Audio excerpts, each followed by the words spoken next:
মন্থন বোঝেন তো? ঘোল পাক দেন আপনারা, টক দই দিয়ে ঘোল পাক দেন না? ঘর ঘর ঘর ঘর করে ঘুরলে যত ঘুরবে তত ননি উঠবে। ওইরা মন্থন শুরু করলো, তবে ভাঁড়ের মধ্যে রাখলো না, কলসির মধ্যে রাখলো না। দেহটাকে ঘি মাখালো, দেহটাকে বৈদিক মন্ত্র বললো, দেহটাকে চন্দন মাখালো, দেহটা পুষ্প দিয়ে আবৃত করলো, করে সমস্ত হোমযজ্ঞের মধ্যে দিয়ে বৈদিক মন্ত্র জপ করতে করতে নারায়ণের কথায় সেই নিমির মৃত শরীর থেকে একটা সন্তান উৎপত্তি হলো।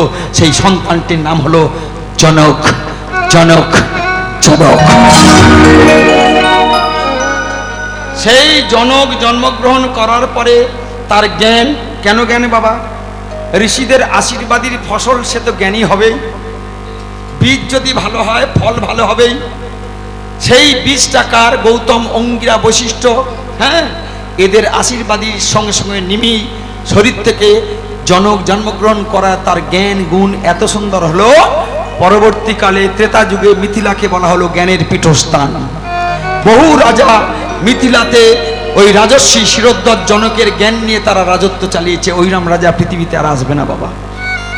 সেই জনক রাজত্ব চালাতে চালাতে একদিন 14 বছর বৃষ্টি হয় না। একদিন গুরুদেব বলছে, জনক এক কাজ করো। বলে, কি গুরুদেব? তুমি লাঙল নিয়ে মাঠে হাল চষো, হাল চষতে চষতে যদি তোমার চোখের জল দিয়ে তুমি কর্ষণ করতে পারো, তোমার একটা হরিবল বৃষ্টি নামবে, বৃষ্টি নামবে, বৃষ্টি নামবে। ভক্তির ফাল, বৈরাগ্যের হাল, এই দুটো নিয়ে সেই রাজস্বী শিরোদ্ধার জনক, তার স্ত্রীর নাম সুনয়না, সেই সুনয়নাকে পাশে নিয়ে যজ্ঞ ক্ষেত্রে তিনি আজকে লাঙল চষছে। লাঙল চষতে চষতে একটা পাক ঘুরে এসেছে, দুটো পাক ঘুরে এসেছে, তিনটে পাকের মাথায় লাঙলের ফালেতে একটা কে হলো মা? সীতা। কার মেয়ে? পৃথিবীর মেয়ে, ধরিত্রীর কন্যা হলো সীতা। সেই সীতা শেষেতে কোথায় চলে গেল? ধরিত্রীর পেটে। কেন গেল? দুঃখ। দুঃখটা কি? রামচন্দ্র, তুই সব বুঝলি। 3 মাসের অন্তঃসত্ত্বা লবকুশ যার পেটে আছে, তাকে তুই কায়দা করে লক্ষণ দিয়ে তুই বনবাসে পাঠিয়ে দিলি। সেই জন্যে সীতা সহ্য করতে পারেনি, প্রতিজ্ঞা করেছিল, মা তোমার থেকে তুমি আমাকে জন্ম দিয়েছো, তোমাতেই আমাকে নিমজ্জিত করো, মানে শেষ করে দাও। আমি তোমার মধ্যে চলে যেতে চাই, বাঁচতে চাই না। এরা সব স্বার্থপর।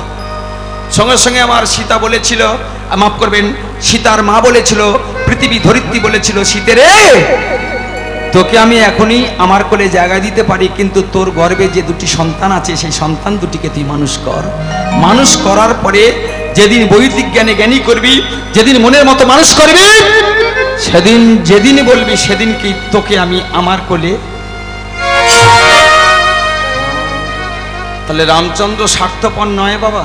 3 মাসের অন্তঃসত্ত্বা লবকুশ যার পেটে, তাকে তুই তাড়িয়ে দিলি। কিন্তু ভগবান রামচন্দ্র অত ভুল করে না। এর প্রশ্নের অ্যান্সারটা কি শুনে নেন। অ্যান্সারটা হলো, মায়েরা ভালো করে তত্ত্বটা শুনে নেন। দশরথ তার ছেলে রামচন্দ্র জানতো, সীতা যদি বাড়িতে থাকে, রাজত্বে থাকে, সীতার এবং আমার বংশের প্রদীপ আসবে 2টি, একটা নয় 2টি, লব আর কুশ। এই সন্তান 2টি রাজত্বের মধ্যে থেকে তারা মনের মতো মানুষ হবে না, বৈদিক মন্ত্রে জ্ঞান পাবে না। অতিরিক্ত সুন্দর আদর যত্নে, মায়ের এবং বাবাদের আদর যত্নে এ কিন্তু মনের মতো মানুষ করতে পারবো না। তাই সীতাকে যদি আমি বনবাসী না করি, বৈশিষ্ট্য ভালো করে শুনবেন এদিকে, হরিবল রামায়ণ রচনা করেছিল বাল্মীকি মুনির আশ্রমেতে। বাল্মীকি মুনির আশ্রমেতে গিয়ে বাল্মীকির আশীর্বাদেতে লবকুশ একদিন মনের মতো মানুষ হবে, পৃথিবীতে দাগ কেটে যাবে। সেই জন্যে আমি সীতাকে চোখের জলে বনবাসে পাঠালাম। রামচন্দ্র বাবা ভুল করেনি, আমাদের বোঝার ভুল। লবকুশকে অতিরিক্ত জ্ঞান ভালোবাসার জন্যে আজকে পাঠিয়ে দিয়েছিল সীতাকে বনবাসে। তাই কোথায় ছিলাম? এখানে। সীতা কার মেয়ে? রাজর্ষি শিরোদ্ধার জনকের কন্যা। তাই সেদিন সীতা বলছে, আমি যাব বনবাসে। যেই বলছে বনবাসে যাব, সঙ্গে সঙ্গে কে যেন বলে উঠলো, কি? ওগো রাজা রতুলালি,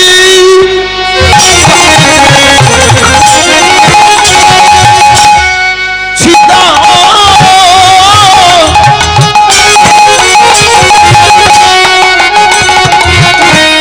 বনবাসে যাই গো, রাজা রতুলালি সীতা বনবাসে যাই, রাজা রতুলালি সীতা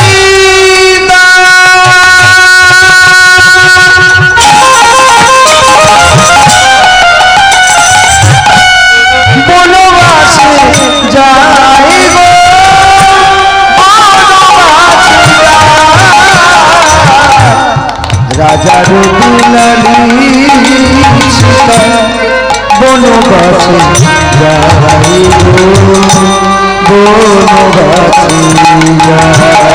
রাজার দুলালি সীতা বনবাসে যাইব বনবাসে রাজার দুলালি সীতা বনবাসে যাইব বনবাসে পশু পাখি তারা সবাই কাঁদে কবে হাই হাই বনের পশু পাখি সবাই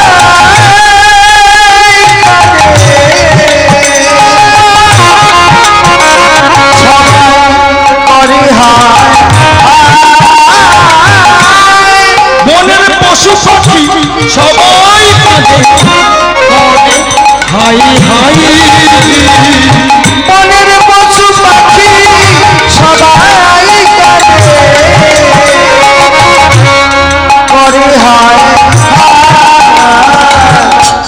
রাজা যদু লালি সীতা বনবাসে যাইব বনবাসে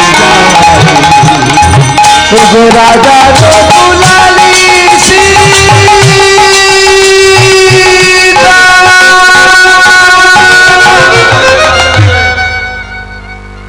সীতা রাম লক্ষণ তিনজন চলে গেল। কচ্ছপটা অপেক্ষা করে আছে। কে সেই কচ্ছপ? মাধব পাটুনি। মাধব পাটুনি এইবার তার পালা। ভালো করে শুনবেন মা। সে ওই বন্ধু গুহক চণ্ডলকে বলল, আপনার বিপদেতে আমি উদ্ধার করেছিলাম একদিন, আপনার কাছে আমার কথা। কি কথা মাধব? আমি বলছি আজকের কারো নৌকা থাকবে না, আমার নৌকা ভাঙা নৌকা তীরে থাকবে। আমি লক্ষণ সীতাকে পার হয়ে চলে গেল কোথায়? পঞ্চবটী।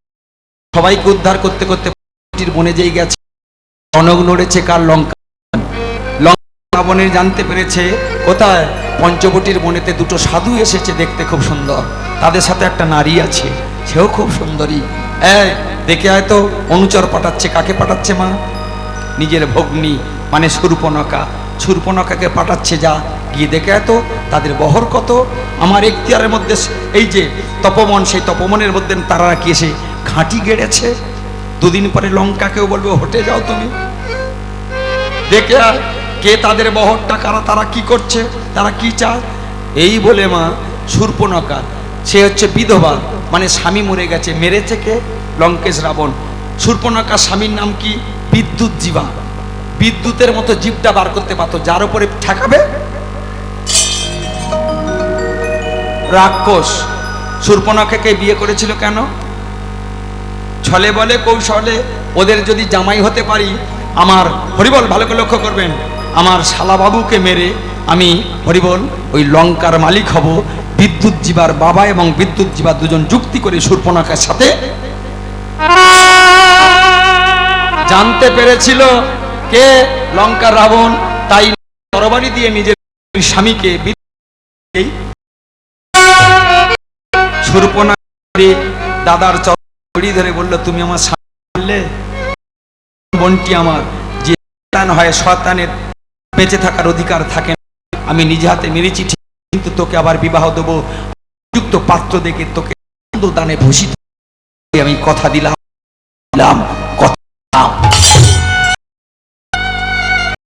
শূর্পণখা বিধবা দাদার না করে তপবন দেখতে সাধুর দল। সাধু অন্তর্জগতে, সীতা অন্তর্জগতে কোথায়? পাতার কোণে ছোট্ট একটা তার জনার্দনকে রেখে পুজো করছে। ঠাকুর এতে শান দিচ্ছে, মানে বসছে রামচন্দ্র স্নান করতে। এই সিচুয়েশনে এদিক ওদিক হইতে হঠাৎ যেই হয়েছে মা দেখতে এগুলো লক্ষ্যকে ভালোবেসে ফেলেছে। আমার স্বামী প্রতি বছর দেখতে নয়নে বড়ির সামনে তাহার প্রথম ভালোবাসা হয়ে গেল। এইবারে বদনে বদনে বাক্যাল বলে আমি হলাম লক্ষণ ঠাকুর। চন্দ্র ভেতর বৌদি বসে আছে, ভগবানকে ডাকছে ডাকছে, শ্রী আমার অভিরাম তোমারে যাব দিয়ে মন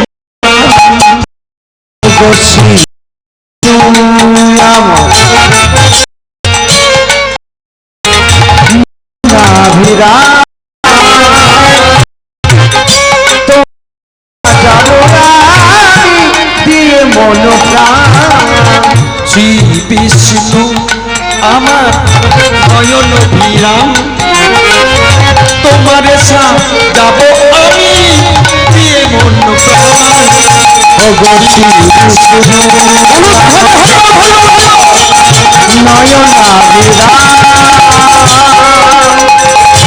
তোমার সাজাবো দিয়ে মন গলে দলে মন ফুলো নয়ন অভিরাম গলে দলে মন ফুলো মালা নয়নাভিরাম।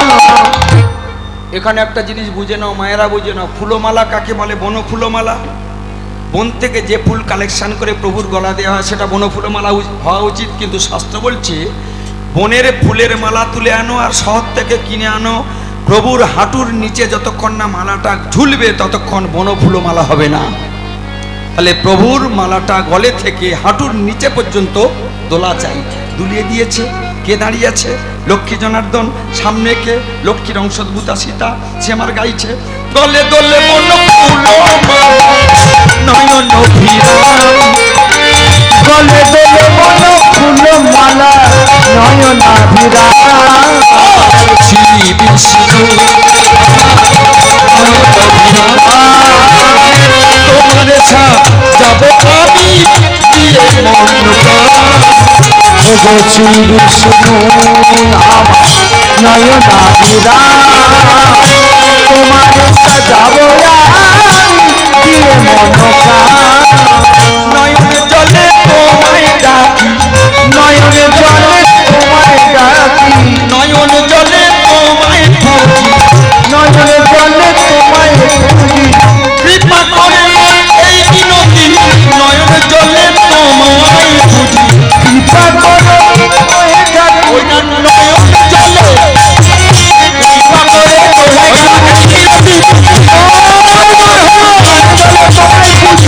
তোমায় খুঁজি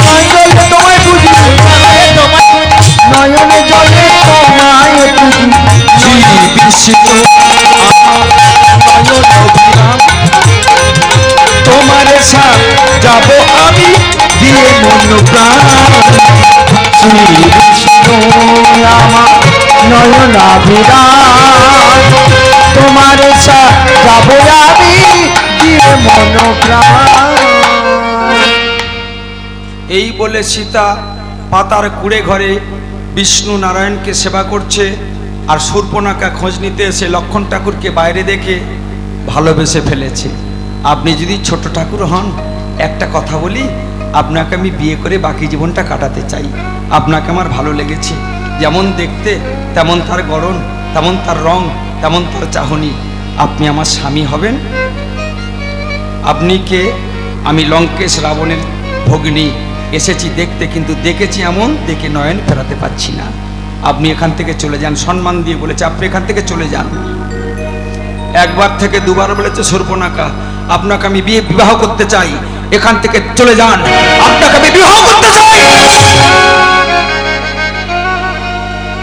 ভালো করে শুনবেন, মাঝে কজন আছেন। তিনবারের বারে রেগে গিয়ে লক্ষণ ঠাকুর কি করছে? ক্রোধ আর হিংসার বশবর্তী, তবে রে শয়তানি, রাক্ষস বংশের কুলে তোদের জন্ম, তোদের জ্ঞান বুদ্ধি কম। এই বলে মা সেই যে তীরটা ঘষে ঘষে সুচালো করেছিল, সেই তীর ধনুকের সাথে যোজনা করে মেরেছে একদম। সেই মা ধরে ফেলেছে, নাকটা কেটে দিয়েছে। নাক আর কান যেই কেটে গেছে, সুন্দরী ছেলেও আমার সুরূপা হয়ে গেছে কুরূপা। এখন মেয়েদের যদি নাক কান চলে যায়, বলে পুঁচি হয়ে গেল, সঙ্গে সঙ্গে নাক কান চলে যেতে নাকটা একদম ধরে রক্ত ঝরছে। হঠাৎ আমার বাঁচাও, চিৎকার চিৎকার করছে, কে আছো বাঁচাও। হঠাৎ রামচন্দ্র স্নান হয়ে গিয়ে আস্তে আস্তে সেই পর্ণকুটিরের দিকে এগিয়ে আসছে। দেখতে পেল একটা অপরূপ সুন্দরী নারী বাঁচা বাঁচা করতে করতে কাছে এসেছে। যেই এসেছে বলছে, আপনি কি রামচন্দ্র? হ্যাঁ। তুমি কে? আমি লঙ্কেশ রাবণের ভগ্নী, আমার নাম শূর্পণখা। সঙ্গে সঙ্গে বললেন, দেবী তোমার এই অবস্থা কি করেছে? বলে, তোমার ভাই, ছোট ভাই অনুজ লক্ষণ। রামচন্দ্র চিন্তা করলেন, কি করলেন? আমি ক্ষমতায় আছি ঠিকই, কিন্তু আমার ছেলে কিংবা আমার বন্ধু, আমার মেয়ে যদি অন্যায় করে, আমি যদি তাকে সাপোর্ট করি, তাহলে আমার এটা অন্যায় হবে। কিছু মনে করবেন না বাবা। অনেকে ক্ষমতায় আছে, তার ছেলে যদি চুরি করে বেড়ায়, তাহলে সেই ক্ষমতার অপব্যবহার করে বলবে, হ্যাঁ তুই বেশি করে চুরি কর। রামচন্দ্র চিন্তা করলেন, অতি স্নেহে যদি লক্ষণের হয়ে আমি কথা বলি, এটা আমার অন্যায় হবে। আমি ভগবান মর্যাদা পুরুষোত্তম রামচন্দ্র, এটা আমার অন্যায় করা হবে, তাই লক্ষণের হয়ে আমি বলবো না। দেবী, ঠাকুর, চলো আমার সঙ্গে বিচার করে দেব। এই বলে সেই শূর্পণখা নাক কান কাটা অবস্থায় চেপে ধরে গেল। অনুজ লক্ষণকে বলছে, কে? রাম। এই লক্ষণ দাদা, তুই এর নাক কান কেটেছিস? হ্যাঁ। কেন? আমাকে বিয়ে করতে চেয়েছে। বলে, একটা মেয়ে একটা ছেলেকে বিয়ে করার প্রস্তাব দিতেই পারে, তুই বলবি করবো না? বলে, বলেছি। কবার বলেছিস? বলে, 3 বার। 3 বারের থেকে 4 বার বলতিস, কিন্তু নাক কান কেটে তুই অপরাধ করেছিস। কি মা? একটা মেয়ে একটা ছেলেকে ভালোবাসতেই পারে, বলতে পারে আমি তোমাকে ভালোবাসি, কিংবা একটা ছেলে একটা মেয়েকে ভালোবাসতেই পারে। তা বলে তুই মুখে অ্যাসিড মারবি? এখন সব মুখে অ্যাসিড মারা ধরেছে। কি গো মা, এর চেয়ে জঘন্য অপরাধ পৃথিবীতে আর আছে? এটা তুই ঠিক করিসনি ভাই। অ্যাসিড মারার মতো তুই অপরাধ করেছিস নাক কান কেটে। তাই তোকে আমি অভিশাপ দিচ্ছি, শোন, যে অপরাধ তুই করেছিস, পরবর্তী জন্মে, তার পরবর্তী জন্মে কলিতে আমি যাব গৌর হয়ে, তুই যাবি আমার দাদানি হয়ে নিতাই। নিতাই হয়ে গিয়ে তুই কিন্তু সেদিন হরিনাম করবি। এই মেয়েটা দেহত্যাগ করবে, মানে মরে যাবে। মরে যাওয়ার পরে কুদির ঘরের বেশ্যা হয়ে জন্মগ্রহণ করবে। কুদির ঘরের বেশ্যা হয়ে আজকে ওই গঙ্গায় যাবে কলসি নিয়ে জল আনতে। কলসি নিয়ে জল নিয়ে আসতে আসতে কলসির কাঁকাল থেকে কলসিটা পড়ে গিয়ে কলসির তলাটা ফেটে যাবে, কিন্তু কানাটা রয়ে যাবে। সেই কানা থেকে আবার কলসির জন্ম হবে। সেই কুদির বেশ্যা, হরিবল লক্ষ্য করবেন, আজকের কলসির কানা হয়ে আজকের অবস্থান করবে।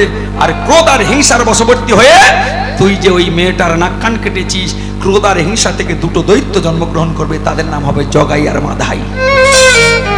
সেই জগাই মাধাই কুদিরি ঘরের বেশ্যা কলসির কানা হয়ে আজকের অবস্থানে করে যেদিন তুই নাম বিলাতে যাবি, সেদিন নামেও কাজ হবে না।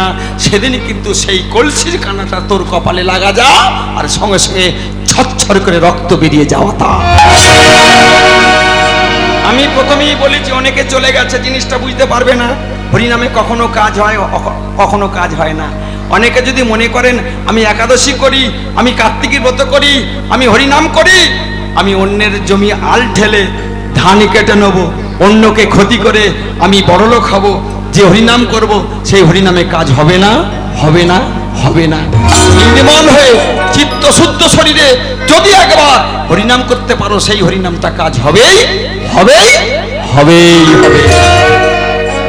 তাই হিংসার দ্বারা ভগবানকে পাওয়া যাবে না।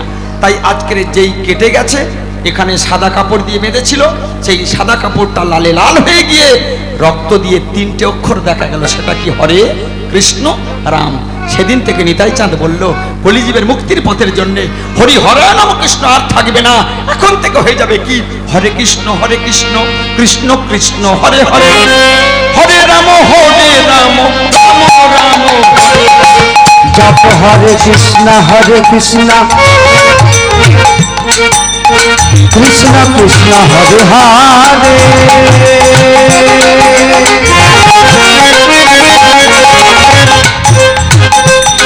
জপ হরে রাম রাম রাম হরে হরে। হরে কৃষ্ণ কৃষ্ণ কৃষ্ণ হরে হরে, হরে রাম রাম রাম হরে হরে। জপ হরে কৃষ্ণ কৃষ্ণ কৃষ্ণ হরে হরে।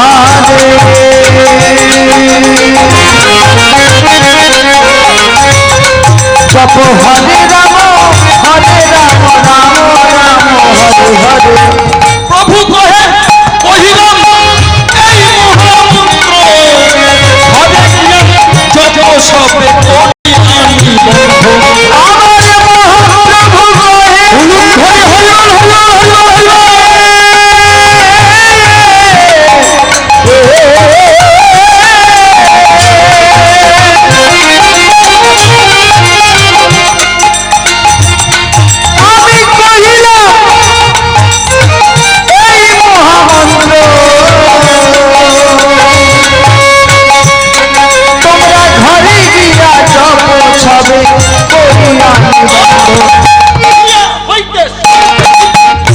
হইতে সবার সর্বপ্রথম জপ বিধি নাহিয়া ইহা হইতে সর্বশক্তি তোমাদের হইতে সবার সর্বক্ষণ যত বিধি নাহিয়া তিনটে নাম নিটাই চাঁদ জীবের দ্বারে দিল নাম পেয়ে জগজীব আমার উদ্ধার হয়ে গেল তিনটি নাম জগজি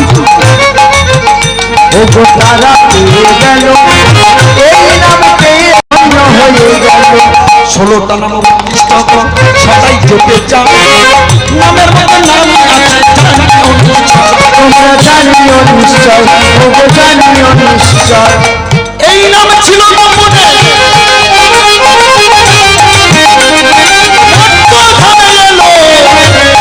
নাম পেয়ে জীবিত উদ্ধার হয়ে গেল উদ্ধার হয়ে গেল জীবী উদ্ধার হয়ে গেল যে যার গুরু যা দিয়েছে গোপনে ভোজে যাও এই নাম ভোজবে করে উদ্ধার হয়ে যাও উদ্ধার হয়ে যাও তোমরা উদ্ধার হয়ে যাও বলতে বিরাম দিও না ভাই সবাই জেতে যাও হাতে কাম মুখে নাম দিও না বলতে দিও না বিরাম তোমরা দিও না বিরাম আরে এত মধুর শিব কৃষ্ণ হরিনাম কৃষ্ণ নাম বড়ই মধুর যে যত কৃষ্ণ ভজ সে বড় চতুর হরিনাম কৃষ্ণ নাম বড়ই মধুর যে যত কৃষ্ণ ভজ সে বড় চতুর তাহলে আজকে লীলা এতক্ষণ চন্দ্রিকা শুনলেন নামের মাহাত্ম্য কিভাবে কাজ হয় নাম করতে গিয়ে সৃষ্টি হলো আজকে লীলা বাবু আমাকে অনুরোধ করেছেন সেটাই করব হরিবল আজকের কার্তিক মাসের নিয়ম সেবার মাস এই কার্তিক মাসে অল্প দিয়ে বেশি পাবার মাস আপনারা কারা পালন করেছেন একটু বলে দিই মা যেহেতু যে মাসে নিয়ম ভঙ্গ করে আজকের আমরা কীর্তনটা দিচ্ছি সেই সম্পর্কে না জানলে অনেক কিছু জানা হবে না বাবা তিনটে সিদ্ধান্ত মতে নিয়ম সেবার মাস পালন করা যায় কি কি অনেকে করেছেন 1 তারিখ থেকে শেষ তারিখ অর্থাৎ পয়লা কার্তিক থেকে 30শে কার্তিক পর্যন্ত অনেকে করেছেন এটা কিন্তু ঠিক নয় আবার অনেকে করেছেন একাদশী থেকে উত্থানয়িক একাদশী পর্যন্ত মানে আর কিছুদিন পরে অগ্রহায়ণ মাসের 6 তারিখে উত্থানয়িক একাদশী একাদশী টু একাদশী এটাও ঠিক নয় ঠিক কোনটে শুনে নেন লিখে নেন সামনে বছর থেকে করবেন কোজাগরী লক্ষ্মী পূর্ণিমার দিন পূর্ণিমা টু রাস পূর্ণিমার দিন পর্যন্ত এটাই হলো সঠিক সিদ্ধান্ত বিশুদ্ধ সিদ্ধান্ত পঞ্জিকা মতে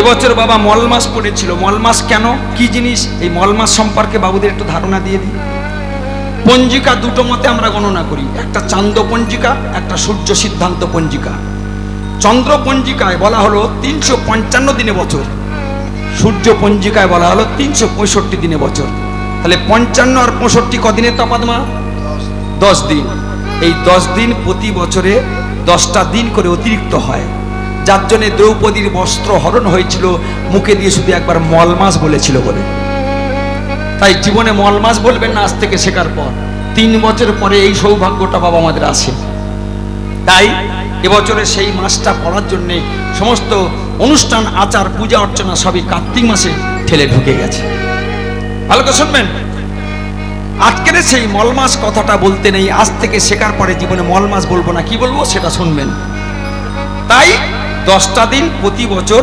এক্সট্রা অতিরিক্ত হয় চলতে চলতে 3 বছর অন্তর 30টা দিন 30 দিন হলেই 1 মাস সেই 1 মাস সে এখন তাকে মল মানে নোংরা সেই নোংরা মাস বলে সবাই ঘেন্না করছে সে তখন কাঁদছে আমি তো সৃষ্টি নিজে থেকে হইনি তোমরা করেছো সূর্য সিদ্ধান্ত পঞ্জিকা চন্দ্র সিদ্ধান্ত পঞ্জিকা থেকে 10-10-10 3 বছর অন্তর আমি সৃষ্টি হয়েছি কিন্তু আমাকে সবাই ঘেন্না করছে আমার নাকি মুখ দেখলে তাকে নরকে যেতে হয় এই মল মাস অতিরিক্ত মাস এক্সট্রা মাস 3 বছর পরে যে 30টা দিন সেই 30টা দিন কেঁদে বেড়াচ্ছে কাঁদতে কাঁদতে ছটে বলছি নারায়ণের কাছে গেল নারায়ণের কাছে গিয়ে বলছে কে তুমি আমি হলাম 30 দিনে অতিরিক্ত মাস এই মাস আমাকে দেখে সবাই ঘেন্না করছে কেউ আমাকে স্থান দেয় না এই মাসে নাকি শুভ কাজ করতে নেই কেউ আমার স্থান না দিয়ে মুখ দেখতে চায় না সেই মাসের কান্না দেখে নারায়ণ সঙ্গে সঙ্গে বললেন শোনো শোনো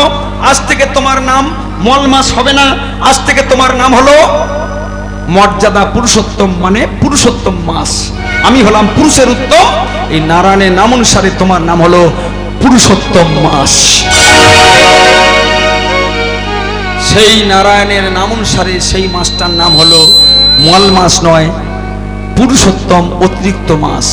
সেই মাসের নামকরণ করে সে তখন আসলো মর্তধামে, এসে বলল এই মাসে সব কিছু শুভ শুভ শুভ। যে মল বলে উচ্চারণ করবে, পুরুষোত্তম মাস যে না বলবে, তার কিন্তু নরকগামী হবে। ও দ্রৌপদীর মতো বস্ত্রহরণ তার কিন্তু হয়ে যাবে। আসল কারণ বাবা, দ্রৌপদী বস্ত্রহরণ আমার এই আসল কারণ, অন্য কিচ্ছু না। কি ওই মল কথাটা উচ্চারণ করেছিল। তাই জীবনে কোনোদিন মল মাস বলবেন না। 3 বছর পরে যদি আসে একবার হরিবল বলবেন অতিরিক্ত মাস, কিংবা মলিন মাস, কিংবা মর্যাদা পুরুষোত্তম মাস। এ কথা বললে আপনার কোনো পাপ হবে না। এবং আপনাদের বলে দিই, অনেকে মায়েরা দেখেছি এই অতিরিক্ত মাসে ঠাকুরের মুখ বেঁধে রেখেন, ঠাকুরকে মন্দিরে ঢোকেন না। আমি বলছি, দায়িত্ব নিয়ে বলছি, যেটুকু শাস্ত্র জ্ঞান আমার আছে, আপনারা প্রত্যেকে এই অতিরিক্ত পুরুষোত্তম মাসে বেশি করে ঠাকুরকে ডাকবেন, ঠাকুরকে কাছে পুজো দেবেন, তাতে কোনো নিষেধ নাই নাই নাই। বোঝা গেল? তাহলে এটা কি মাস? কার্তিক মাস। কার্তিক মাস কেন অতিরিক্ত মাস নয়? এটা কিন্তু নিয়ম সেবার মাস। এই মাসে আপনি অল্প দিয়ে বেশি পাবেন। সেটা কে জেনেছিল? জেনেছিল ওই রামচন্দ্রের বংশধর একটা ব্যক্তি। তিনি হলেন কে? অযোধ্যা নগরীর কে? ওই রাজা। আমার রাজাটার নাম চম্পা নগরীর চম্পক রাজা। এইরকম কার্তিক মাসে ছেলেদেরকে ডেকেছে, খোকা এদিকে আয়। এসেছে 5টা ছেলে। কে কে? সুদেব, বিজয়, বৃষ, ফরু, বাহু।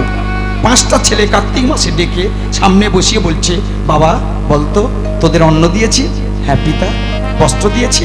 হ্যাঁ পিতা। লেখাপড়া শিখিয়েছি? হ্যাঁ পিতা। গুরুগৃহে গিয়েছিলিস? হ্যাঁ পিতা। সবই যখন করেছি, বলতো দুটো প্রশ্ন করব, আমরা যখন মরে যাব কি নিয়ে যাব? উত্তর দিতে পারে না। এই জগতে সবচেয়ে আসল বস্তুটা কি? উত্তর দিতে পারে না। ছোট ছেলে বাহু হাত তুলে বলছে, পিতা আমি বলবো। বল খোকা। সঙ্গে সঙ্গে বলছে, অমুক অমুক। বলুন তো বাবা, আমরা যখন মরে যাব কি নিয়ে যাব? দুটো জিনিস যাবে। কি কি? এই দেহের আত্মা বেরোবে, আর এই দেহের জ্ঞান। কি বললাম? জ্ঞান। ভালো জ্ঞানের জ্ঞানী হলে ভালো জ্ঞান যাবে। দেখবেন মাথা কুড়ে মুড়ে গেল, তুলসীর গলা মালায় পড়লো না, মানে গলায় পড়লো না। আর অনেকে বলতে হয় না, তুলসীর মালা ছিঁড়ে গেলেই বাজারে গিয়ে তুলসীর মালা কিনে এনে আগে গলায় পরিধান করে। জানতে হবে তার পিছনের জন্মে কোনো সুকৃতি ছিল, সেই জ্ঞানের জ্ঞানী হয়ে সে কিন্তু এই জন্মেতে তুলসীর মালা পরিধান করে প্রত্যেকটা মুহূর্তে ঠাকুরের কাছে কাঁদে আর বলে কি, আমার পূজার থালায় আছে আমার প্রভু ব্যথার শত দল। এই পূজার থালা আছে আমার ব্যথার শত দল। এই পূজার থালা আছে আমার ব্যথার শত দল। এই পূজার থালা আছে আমার ব্যথার শত দল। হে দেবতা রাখো সেথা, হে দেবতা রাখো সেথা, হে দেবতা রাখো তুমি সেথা। ওগো হে দেবতা রাখো সেথা, তোমার চরণ ব্যথার শত দল। এই পূজার থালা আছে আমার ব্যথার শত দল। এই পূজার থালা আছে আমার ব্যথার শত দল। নিবেদনের কুসুম সহ লহ হে নাথ, তুমি আমায় লহ। ওগো নিবেদনে কুসুম সহ লহরা আমায় দাও। তুমি যে আগুনে তুমি আমায় দহ, ভুগতে আগুনে আমায় দহ, যে আগুনে তুমি আমায় দহ, ভুগতে আগুনে তুমি আমায় দহ। সেই আগুনে আরো দিদি করেছি জল, ব্যথার শত জল। ওই পূজার থালা আছে আমার ব্যথার শত। ওই পূজার থালা আছে আমার ব্যথার শত। তাহলে মরে যাওয়ার সাথে সাথে দুটো জিনিস যাবে, দেহ থেকে আত্মা বেরিয়ে যাবে, আত্মার পিছন পিছন দেহের জ্ঞান যাবে। তাহলে চুরি করে বেড়ালে চোরের জ্ঞান যাবে, ভালোভাবে বেড়ালে ভালো জ্ঞান যাবে। কি গো মা? মাস্টারি করলে মাস্টারের জ্ঞান যাবে, সমাজসেবী হলে সমাজসেবার জ্ঞান যাবে। আর ভক্ত একাদশী ব্রত করে পূজার থালা ব্যথার শতদল সাজিয়ে যেজন চোখের জল দিয়ে কাঁদে, তার সেই জ্ঞানটা যাবে। তাই ছোট্ট ছেলে বাহুক বলছে, পিতা আমরা মরে গেলে দুটো জিনিস যাবে, সেটা কি জানো? একটা হচ্ছে দেহের আত্মা, তার মৃত্যু নেই, আর পিছন পিছন যাবে এই দেহের টোটাল নিঃশ্বাস জ্ঞান। খুব সুন্দর শুনবেন বাবা, যে কজন আছেন মা অন্তত কিছু নিয়ে যান। খুব সুন্দর সাধু কে বললো? রাজা ছোট ছেলের প্রতি প্রসন্ন হয়ে বললেন, বলো তো এই পৃথিবীতে সারবস্তু কি? সারবস্তু হচ্ছে প্রভুর নাম, কীর্তন, গুণকীর্তন, সাধু সেবা, সাধু সঙ্গ, প্রভুর নাম এবং প্রভুর পূজা হলো এই পৃথিবীতে একমাত্র সারবস্তু। বাবুরা শুনবেন ভালো করে, কেন সারবস্তু? সাধু কাকে বলে? বলছে সাধু সেবা। তখন ছোট ছেলে বলছে, বাবা বলছে ছোট ছেলেকে, আমি সাধু চিনবো কেমনে? বলে সাধু চেনার একমাত্র উপায় হলো অসার সংসারে যিনি সারবস্তু খুঁজে নেয় তিনি হলেন সাধু। সাধু সাধু। বলে তোমাকে প্রশ্ন করার মতো আমার আর কিছু নেই, আমার রাজত্ব তোমার হাতে সমর্পণ করে দিয়ে আমি নিজের জীবনটা আরাধনা করব হর পার্বতীর। আমি চললাম। ছোট ছেলের হাতে সমস্ত রাজত্বের ভার সঁপে দিয়ে রাজা করে দিয়ে সিংহাসনে বসিয়ে চলে গেলেন কে? চম্পানগরীর চম্পক রাজা। আজকে লীলার নাম এবার শুনবেন মা, হরিবল, যেটা বাবু আমাকে অনুরোধ করেছেন। আস্তে আস্তে সেই ছোট্ট ছেলে প্রজাদের দেখভাল করছে, করতে করতে করতে করতে রানীমাকে আনলো, অর্থাৎ বিবাহ করলো। রানীমা আসার পরে যে পেল তার তো আনন্দ, যে পেল না তাদের নিরানন্দ। বাবার ছিল 5টা ছেলে, একটা ছেলেকে সিংহাসনে বসিয়েছে, আর 4টে ছেলের হয়েছে হিংসা। তারা মনে মনে ঠিক করছে এই ছোট ছেলে অর্থাৎ ছোট ভাইকে কি করে মারা যায় সেই চিন্তা তারা করছে। দেখতে দেখতে রানীমাই আমার গর্ভবতী হলো, পায়েসের সঙ্গে বীজ মিশে রানীমাকে প্রদান করিল, রানীমাকে প্রদান করিল। অনেকে সেবা নেবার আগে, কপালে ঠোকানোর আগে একটা আপনারা মন্ত্র বলেন, ভোজনেশ্চ জনার্দনায় নমঃ। কি মা? বীজ মেশানো থাকলেও সেটা পবিত্র হয়ে যাবে। ভোজনেশ্চ জনার্দনায় নমঃ। হে প্রভু তুমি আগে পাও, আমাকে দাও, আমি পাই। তুমি খাও, আমায় দাও, আমি পাই। ভোজনেশ্চ জনার্দনায় নমঃ। বীজ মাখানো সেই পায়েসটা, পেটে আছে সন্তান, তাকে মারার জন্য চক্রান্ত। রানীমা মরে যাবে, রাজাবাবু থাকবে না, পাগল হয়ে চলে যাবে, সিংহাসনে মালিক হব, এই বলে 4জন ছেলে সুদেব, বিজয়, বৃষ, ভরু 4জন মিলে যুক্তি করে রানীমাকে মারার চক্রান্ত করেছে। কিন্তু ভোজনেশ্চ জনার্দনায় নমঃ বলে যেই বদনে দিয়েছে, মারা তো দূরের কথা, সেই বিষটা গিয়ে ছেলেকে সাপোর্ট দিয়ে তাকে আরো শক্তিশালী করে দিয়েছে। পেটের মধ্যে, গর্ভের মধ্যে ছেলে মরে যাওয়া তো দূরের কথা, ভগবানের প্রসাদ পেয়ে সে আরো শক্তিশালী হয়েছে। রানীমা মরে না, রাজাবাবু মরে না, কিন্তু 4জন ছেলে চিন্তা করছে তাহলে আমাদের সিংহাসন পাবো কি করে। তখন রানীমা বলছে, বিশ্বস্ত সূত্রে জানতে পারলাম ওগো স্বামী, এই রাজত্বে সিংহাসন টানাটানি করে লাভ নাই, চলো আমরা চলে যাই। বাবা যে পথে গেছে হর পার্বতীর আরাধনা করতে করতে যে কদিন বাঁচবো, এই বলে রাজা রানী সমস্ত বিসর্জন দিল, রাজত্ব সংসার সব পরিত্যাগ করে, কি সোনা দানা টাকা পয়সা পরিত্যাগ করে তারা বনবাসী হয়ে যাচ্ছে পথের মধ্যে, কিন্তু মুখে তাদের কৃষ্ণ নাম। বলুন সবাই, পথে চলিতে কৃষ্ণ বলিতে, পথ চলিতে কৃষ্ণ, পথ চলিতে কৃষ্ণ বলিতে, পথ চলিতে কৃষ্ণ বলিতে, পথ চলিতে কৃষ্ণ বলিতে। তোমরা লাভে লাভে কৃষ্ণ নাম, মধুর নাম হরি নাম। তোমরা কৃষ্ণ নাম, মধুর নাম হরি নাম। লাভে লাভে কৃষ্ণ নাম, মধুর নাম হরি নাম। তোমরা কৃষ্ণ নাম, মধুর নাম হরি নাম। পথ চলিতে আরে বলিতে, পথ চলিতে পথ চলিতে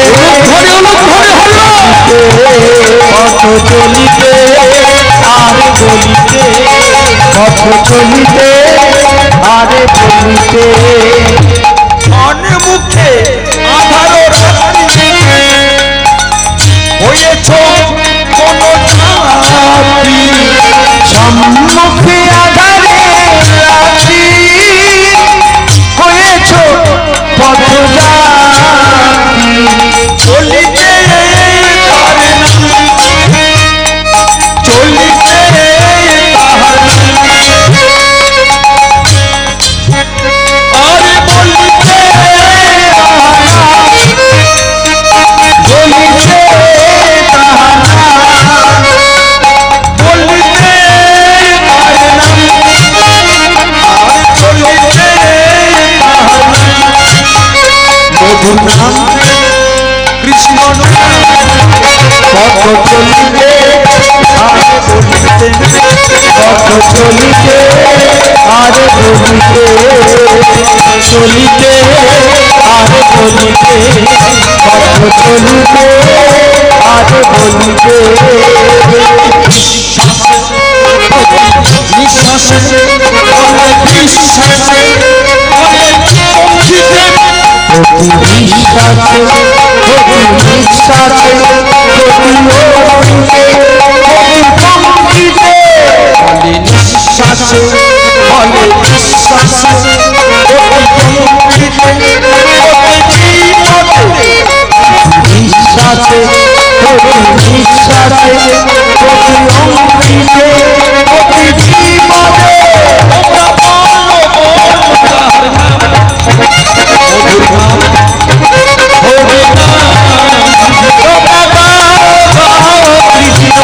নাম, মধুর নাম হরি নাম। তোমরা গাও কৃষ্ণ নাম, মধুর নাম হরি নাম।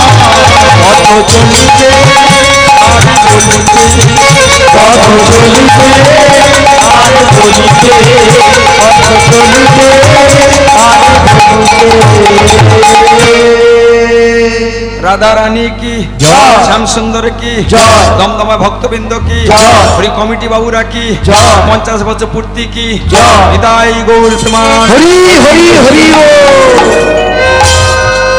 এইসব বাসরে সত্যি কীর্তন করে আনন্দ পাওয়া যায়। যেমন কমিটি তেমন ভক্ত, তেমন তার শোভা, তেমন তার সাজানো। আমাকে যিনি বায়না করেছেন তিনি বললেন, বাবা এবছর একটু ডাউনে পড়ে গেছি। কেন গো বাবা? বলে মাত্রা অতিরিক্ত বাজেট অনুযায়ী সে ছাড়া খরচা অনেক হয়ে গেছে। আমি তোমরা দল কটা জানিয়েছ? সব 35-এর ওপর, কেবলমাত্র ব্রজগোপাল ছাড়া হবে না কেন? আমি জানি না বলরামদা কেমন রাইটে গান করছে। যে কটা দল আনছে, চৈতালি দি এবং তোতনদা এবং আরও সব আছে, বিশেষ করে পলাশ সরকার, পলাশদা, আমার মনে হয় 40-এর নিচে আছে বলে আমার মনে হয়। তাহলে বাজেট তো ফেল হবে বাবা, বলে কিছু লাভ নাই। তাই হরিবল হরিবল আসুন সবাই মিলে সমবেত হয়ে মনোযোগ সহকারে আস্বাদন করুন। আজকে লীলার নাম হলো হরিবল। যার দেখে আমরা বেঁচে আছি, যার করুণায় বেঁচে আছি। কমিটি বাবু যেটা আমাকে অনুরোধ করেছেন, আমার ইচ্ছা ছিল না এই কার্তিক মাসে আমি কার্তিকে লীলা করব বলে, কিন্তু তিনি যখন অর্ডার করেছেন তাকে অসম্মান করতে পারি না। আজকে লীলার নাম ভগীরথ কর্তৃক গঙ্গা আনয়ন। গঙ্গা আছে কোথায়? স্বর্গে। আনতে হবে মর্তধামে। কেন? বংশকে উদ্ধার করার জন্য। একটা মেয়ে যদি গলায় দড়ি দেয়, মা কোথায় ছুটি? প্রেতশিলায় গয়া ধামে। কেউ যদি বিষ খায়, কোথায় ছুটি? প্রেতশিলায় গয়া ধামে। একটা ছেলে মরেনি, মরেছে কটা? 60,000। কি করে পেয়েছে শুনবেন।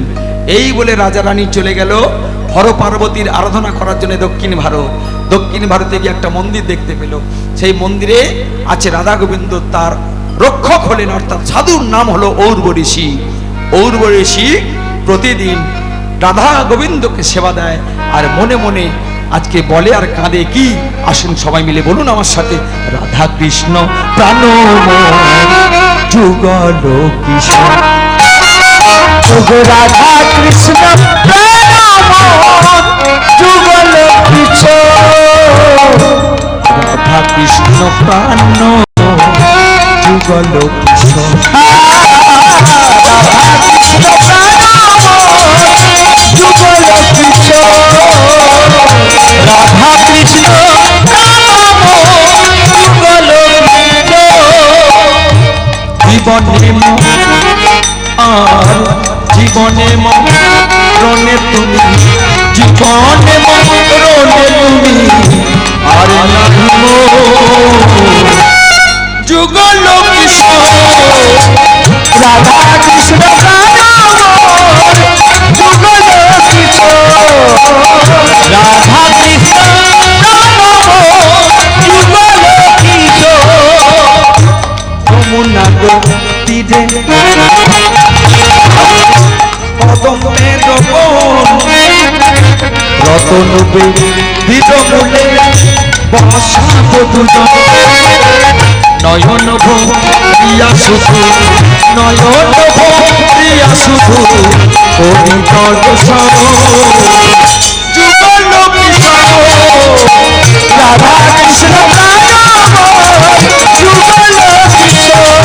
রাধা কৃষ্ণ প্রাণময় যুগল কিশোর। ঔর্ব ঋষি রাধা গোবিন্দকে সেবা দিচ্ছে। এই ছোট করে রাধা গোবিন্দ সেবার আসল বস্তু কি? মা তুলসী পাতা।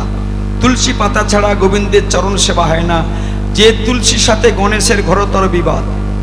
জীবনে খবরদার কোনোদিন তুলসী পাতা তুলে যেন গণপতি গণেশকে যেন কোনোদিন সর্বনাশ হয়ে যাবে। ওই গণেশ একদিন বসে বসে ইষ্ট দেবতা মানে নারায়ণের ধ্যান করছে। সেই সময় তুলসী বৃন্দা ঠাকুরানী জলকেলি করতে নদীতে যাচ্ছে। সেই সময় গণেশকে দেখে মনে মনে ভালোবেসে ফেলেছিল। বলেছিল, গণেশ হে ঠাকুর, তোমাকে আমি বিবাহ করে বাকি জীবনটা কাটাতে চাই। ইষ্ট দেবতার ধ্যান ভাঙিয়েছে, অপরাধ হয়ে গেছে। তবে রে শয়তানি, আমার কাছে তুই আমার ইষ্টের ধ্যান ভাঙালি, আমি তোকে অভিশাপ দিচ্ছি। হরিবল হরিবল, তোর অসুরের সাথে বিবাহ হবে, আমার সাথে নয়। বৃন্দা ঠাকুরানী বলল, আমার বলাটা ছোট কিন্তু দণ্ডটা বড়। এ তো তুমি আমাকে বিপদে ফেলেছো। আমি তোমাকে বিয়ে করার প্রস্তাব দিয়েছি বলে তুমি আমাকে অসুরের সাথে বিয়ে হওয়ার কথা বললে। আমি তোমাকে উল্টে অভিশাপ দিচ্ছি। শোনো, কি তোমার একটা তো দূরের কথা, আমি একা বলেছিলাম। আমি তোমাকে অভিশাপ দিলাম, শোনো গণপতি ঠাকুর, তোমার একটা না তোমার দুটো বিয়ে হবে। গণেশের দুটো বউ, ঋদ্ধি আর সিদ্ধি। এই সিদ্ধি বড় বউ, ঋদ্ধি ছোট। গণেশের সুর কোন দিকে থাকে মা?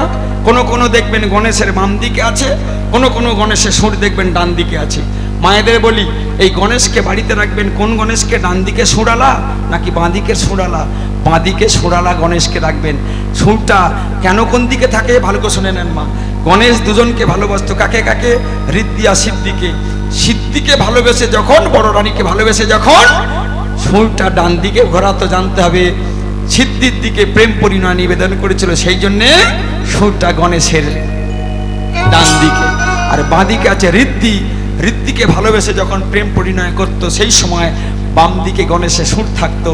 তাই সিদ্ধিদাতা গণেশায় নমঃ সম্পৃক্তি বাড়ানোর জন্য সংসারে রাখবেন বাঁ দিকে সুরালা গণেশ, ডান দিকে নয়। গণেশের অভিশাপে বৃন্দা ঠাকুরানী বিবাহ করলো দৈত্যর সঙ্গে শঙ্খচূড়। আর এ অভিশাপ দিল, তোর একটা বউ হবে না, দুটো হবে। তাই জীবনে কোনোদিন দুজনের সঙ্গে বনিবনা হলো না। ওই অভিশাপ দিয়ে যে যার চলে গেল, ছোট করে বললাম। তাই তুলসী থেকে গণেশ ঘর বিরোধী, যেন তুলসী পাতা তুলে হরি বল হরি বল। সেই তুলসী পাতা প্রিয় একমাত্র কার জানো? নম বৃন্দা ওই তুলসী দেব্যই প্রিয়া ওই কেশবচ কৃষ্ণ ভক্ত পদে দেবী সত্যবতই নমো নমঃ প্রণাম মন্ত্র প্রণাম করে 4 বার প্রদক্ষিণ করে পূব দিকে মুখ করে কেঁদে কেটে হাতে নখ থাকলে কেটে ফেলবেন। আলতো করে নম তুলস্যমৃত জন্মাসি তাং কেশব প্রিয়া কেশবার্থে তাং চিনমি বরদা ভব শবনে। হে বৃন্দা ঠাকুরানী, অতীব অধম আমি তোমার প্রিয়তম নারায়ণকে সেবা দেওয়ার জন্য, কৃষ্ণকে সেবা দেওয়ার জন্য চিরমি বরদা ভব তোমার কাছ থেকে আমি চয়ন করছি, তুমি কৃপা করে আমাকে। এই মন্ত্র বলে তুলসী পাতা চয়ন করবেন, করে গোবিন্দের চরণে দেবেন। দিচ্ছে কে? ঔর্ব ঋষি। সেই সময় পথের ভিখিরি রাজার রানী গর্বে সন্তান নিয়ে আজকের সেখানে দাঁড়িয়ে আছে। পুজো পাঠ শেষ করে যে পিছন ফিরে তাকালো, দেখলো কে তোমরা? আমরা অযোধ্যাপুরী থেকে আসছি, পিতার নাম অমুক, আমার স্ত্রী রানীমা ছিল, এখন আর নাই, পথের ভিখারি। দুজন আছাড় খেয়ে ঋষি ঔর্ব ঋষির চরণে আছাড় খেয়ে পড়েছে। মা চরণ ছাড়ো, কি চাই বলো? এখানে একটু থাকার জায়গা হবে, আমরা একটু ভগবানকে সেবা করব, তোমার কাজ হাতে হাতে করে দেব। কি কাজ জানো? ফুল তুলতে পারি। মন্ত্র জানো? হ্যাঁ। পুষ্পে পুষ্পে মহাপুষ্পে পুষ্পে সম্ভব, আমরা মন্ত্র বলে পুষ্প চয়ন করে ভগবানকে সেবা দেব। রাজা রানী পথের ভিখিরি ছিল, আর নাই, এখন পথের ভিখিরির মতো তারা সেবায় নিযুক্ত হলো। মন্দির মার্জন করে। মায়েদের বলি, মা আপনারা যদি কমিটি বাবুদের চাঁদা দিয়ে যদি বলো মন্দিরটা আরো গুছিয়ে নাও, জীবনে তোমার থাকার অভাব হবে না। একটা বস্ত্র বিতরণ করে যদি তুমি বস্ত্র দাও, কোনোদিন তোমার কাপড়ের অভাব হবে না। অন্নদান করলে কোনোদিন তোমার খাবার অভাব হবে না। এটাই জানতো কে? প্রমাণ তার দ্রৌপদী। একটা বসনের টুকরো ছিঁড়ে দিয়েছিল বলে হাজার হাজার হাতের সেই বসন ভগবান কৃষ্ণ যোগান দিয়েছিল, যোগান দিয়েছিল, যোগান দিয়েছিল। ভগবানকে সাজালে তোমার কোনোদিন কাপড়ের অভাব হবে না। ভগবানকে সাজিয়ে দিলে, শৃঙ্গার করে দিলে তোমার কোনোদিন সাজানোর দায়িত্ব পড়লো। আর এইভাবে মনের মতো সাজাতে সাজাতে সেই গর্বে ছিল সন্তান, জন্ম নিল।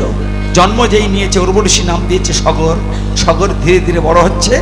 একদা ঔর্ব ঋষির আশ্রমেতে সগরের পিতা বাহুক মারা গেল।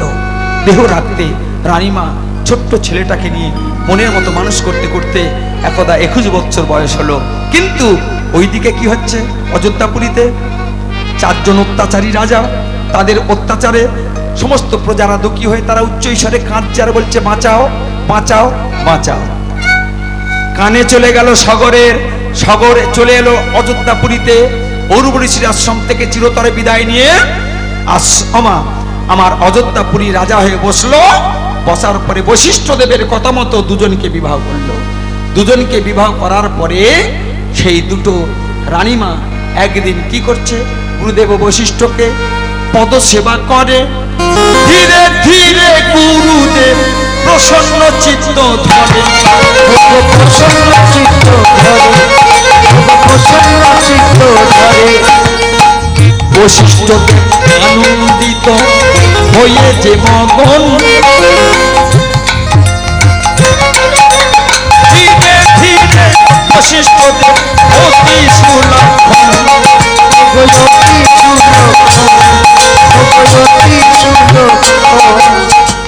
ওগো গুরুদেব আমাদের কাছে এসো, কপালেতে কি লেখা এখন তুমি বলো, এখন তুমি বলো, এখন তুমি বলো। যতন করি গুরুচরণ সেবা মাগো করে, সেবা পেয়ে বশিষ্ঠ দেব আশীর্বাদ যে ধরো, আশীর্বাদ করে, আশীর্বাদ করে। সুন্দর পা ধুয়ে দিয়ে চুলের অগ্রভাগ দিয়ে আমার গুরু সেবা করে, গুরুদেব আনন্দ হয়ে আশীর্বাদ যে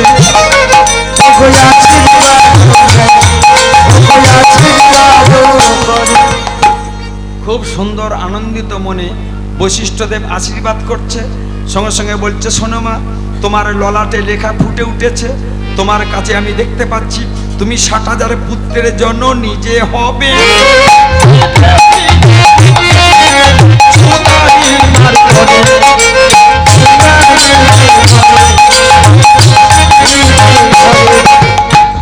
এই বলে বড় রানী কেশিনীকে আশীর্বাদ কইল, 60,000 পুত্র হবার আশীর্বাদ দিল। ও বই আশীর্বাদ দিল, গুরুদেব আশীর্বাদ দিল। ধীরে ধীরে আমার ছোট রানী হাত বাড়িয়ে দিল, বড় রানীকে বলল 60,000 কোন পুত্র সন্তান পাবে, আর ছোট রানীকে যেই হাত বাড়িয়ে দিয়েছে বলছে, আমার কি লেখা আছে? বলে, তোমার একটা লেখা আছে। ছোট রানী মনে মনে করছে, দিদি 60,000 হবে, ভালো হয়েছে, একটাকে মানুষ করতে পারিনি, 60,000 সন্তান। দেখতে দেখতে বৈশিষ্ট্য